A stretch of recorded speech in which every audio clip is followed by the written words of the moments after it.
প্রিয় আসসালামু আলাইকুম। সাধন ফার্মিং চ্যানেলের পক্ষ থেকে সবাইকে স্বাগতম। বোর্ডিংয়ে এখন কোন ওষুধগুলো ব্যবহার করতেছি এই নিয়ে আজকের ভিডিও। আশা করি সম্পূর্ণ ভিডিওটি দেখবেন। কালার বার্ড মুরগি পালনের ক্ষেত্রে কোন ওষুধগুলা বেটার হবে এবং সকল মুরগির ক্ষেত্রে ওষুধগুলা প্রয়োগ করতে পারেন। এটা হচ্ছে অ্যান্ড্রোফক্সাসিন গ্রুপের অ্যান্ড্রোসিন। এটা অ্যান্টিবায়োটিক। বোর্ডিংয়ের সময় অ্যান্টিবায়োটিকটি অত্যন্ত ভালো কাজ করে। তার থেকে ভালো অ্যান্টিবায়োটিক আছে।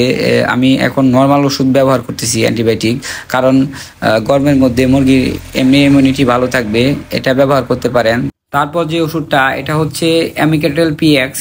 অ্যামিক্যাটেল পিএক্স এটা হচ্ছে বাইরের একটা ওষুধ। এটা খুবই ভালো কাজ করে fowl cholera, fowl typhoid, salmonella, E coli, সকল প্রকার ব্যাকটেরিয়ার বিরুদ্ধে। এবং কিছু মুরগির পিছনে নীল অংশ থাকে, এই বাচ্চাগুলা ছোট আকার হয়ে যায়।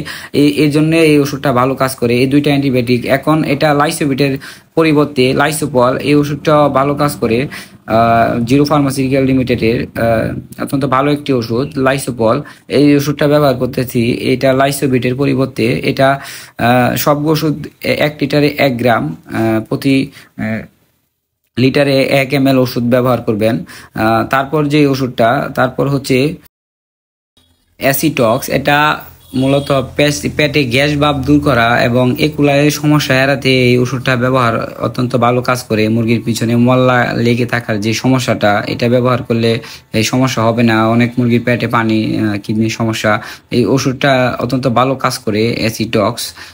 তো এই ওষুধগুলো ব্যবহার করলে আশা করি আপনারা ভালো ফল পাবেন। মর্টালিটি খুবই কম হবে ইনশাল্লাহ।